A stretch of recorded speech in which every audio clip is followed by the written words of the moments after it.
为着要反对交通违规小罪，未记点嘛未当检举的修正草案，行人零死亡推动联盟今仔日伫北中南拢有发起抗议的活动，而且嘛呛讲这抗争才拄下要开始，所以来个要去立法院大规模抗议。 丁辉查某囝被弄死亡路口，但伊爸爸炸查某囝生前的物件，被他参加快闪活动，佮一摆发射政府唔通受罚加回头路。对我来讲，拢是每一届出来，拢是对我来讲，拢是每一个疼。但是我相信，阮做囝互我的力量，会当互我继续坚持落。路人零死亡推动联盟对北宁据点甲限速检举的事件发起系列抗争。17同时串联全台，包含台北、台南、甲高雄等7县市路口，发动快闪过车路行动。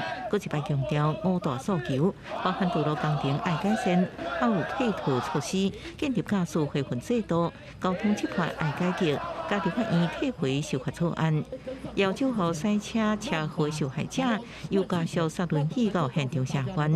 联盟表明抗争只是开始，所以还佫有更较高强度的动作。要去更精致、去更审慎的去思量、逐条的去讨论，而不是用这种阿拔的方式，强硬的将所有影响弱势用路人的法案一次要这样修法。只是人与车之间彼此的对立。